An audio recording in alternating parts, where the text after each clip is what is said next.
Hello everyone, welcome to my channel. Please subscribe and hit the bell icon.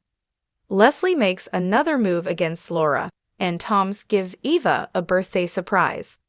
Anita and Vernon are anxiously awaiting Tracy's arrival at the country club, with Anita questioning her every move, from her wardrobe to the choice of venue, until she fully convinces herself that Tracy isn't coming. After making Anita sweat for a bit, Tracy finally arrives at the club, greeting her former bandmate with a cautious hug. The ladies' reunion begins well enough, but the conversation quickly turns to the first time Vernon came backstage at an Articulettes show. Tracy says that Vernon could have had any one of them, but he chose Anita. It's the angriest Sharon had ever been, until Anita went solo, that is. Tracy mentions that she hated being referred to as the pretty one in the group. She blames Dante Green, who ran their label, for pitting the girls against each other and stirring up unnecessary drama. All in all, the lunch is a success. In fact, it goes so well that Tracy agrees to stay overnight at Vernon and Anita's. Can a full-blown Articulettes reunion be far behind? Is this the end of Ashley and Derek? Jan shows up at Ashley's apartment with spaghetti and meatballs, only to catch Derek in the middle of packing his bags. Unfortunately, the couple isn't planning a getaway like Jan assumes, nor are they still unpacking. She's really terrible at this game, huh? Jan says Ashley mentioned that they've been having trouble living together, but she tells Derek that they need to cut each other some slack. Merging two lives into one is difficult for everyone. Meanwhile, a distraught Ashley hightails it to Uptown, where she finds consolation in the willing arms of Andrew, who tells her that she's being way too hard on herself. "I hate to see you hurting like this," he says, reminding her that it takes two people to mess up a relationship. Give Derek another chance. For a guy, he's a good one. He tells her to march right home and tell Derek that she loves him. Ashley thanks Andrew for his help, adding the 4 words he hates hearing from her: "You're a good friend." Following that advice, Ashley and Andrew head over to replace, only to see that Derek's stuff is already gone. Ashley breaks down in tears, blaming herself for being too controlling about her space. So, where is Derek while all of this is going down? He's at the precinct, venting to Jacob about his problems with Ashley, even asking if he can crash on Jacob and Naomi's couch for a bit. Jacob encourages Derek not to give up. Love doesn't conquer all when you're learning how to live with somebody, Jacob says, telling him to find new ways to reconnect with Ashley. Derek makes it all the way back to the apartment, but he stops short before opening the door, which is good, because he'd probably be surprised to find Ashley in Andrew's arms anyway. Eva and Tom's reach a new level. Tom's bumps into Eva at Orphagene's, where she's staring wistfully at the birthday photo Ted gave her. "Will Kat mind if you join me?" she asks, to which he replies, "I'll risk it," without hesitation. Little does Eva know, Tom's is about to give her a birthday gift of his own, revealing that Leslie tried to blame her for causing Laura's accident. Tom suggests that Leslie may have been accusing Eva in order to take the heat off of who really did it, aka her. Eva and Tom's also bond over having difficult parents. He explains that his father is always finding some new way to put him down, but instead of cutting him out of his life, he keeps letting him do it. They both agree that the other deserves better than that, holding hands as they express mutual sympathy. Eva rightly tells Tom's that Kat wouldn't like seeing her boyfriend holding hands with her enemy, but Tom's clarifies that he isn't exactly Kat's boyfriend, and it's apparently all because of Eva.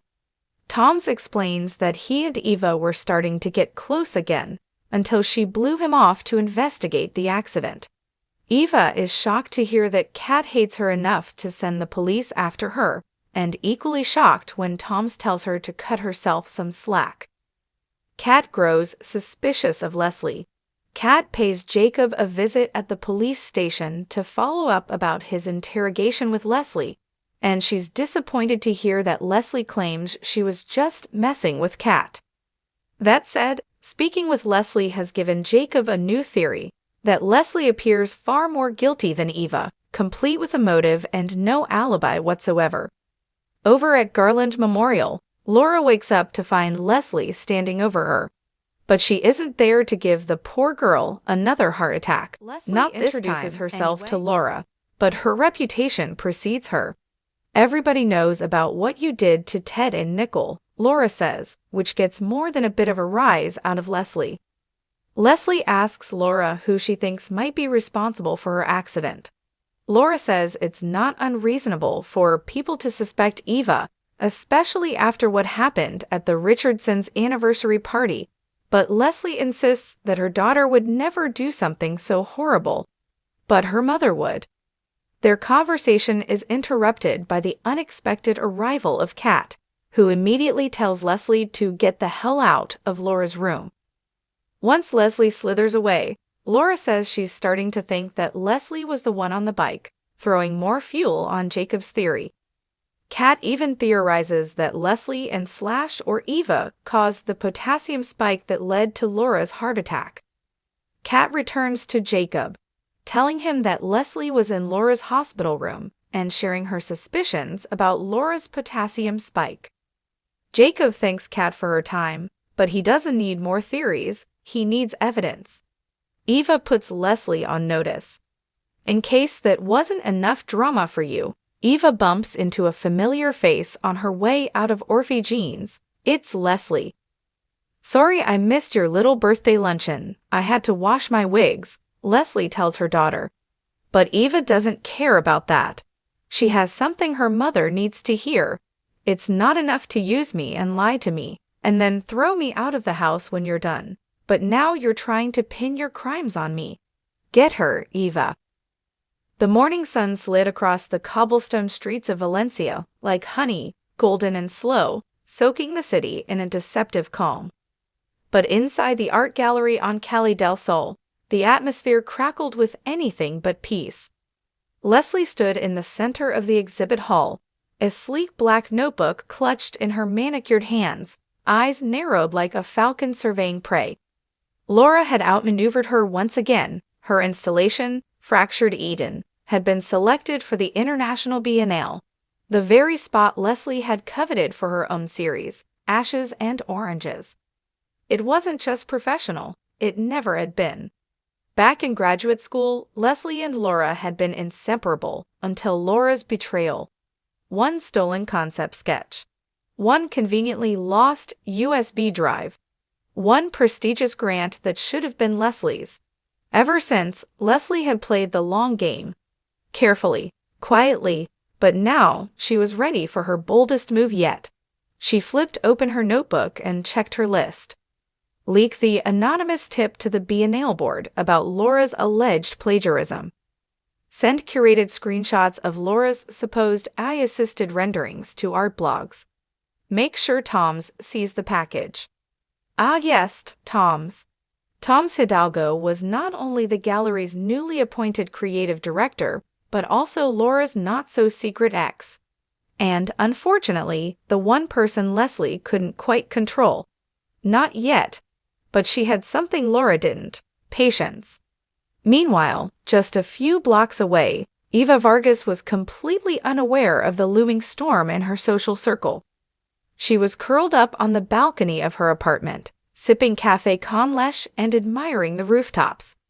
It was her 30th birthday, and she had resolutely told everyone she wanted no party, no gifts, no drama. Her life had enough of that already. As an arts journalist, Eva had written about both Leslie and Laura. She'd been diplomatic, praising Leslie's ferocious vision while admiring Laura's tender rebellions.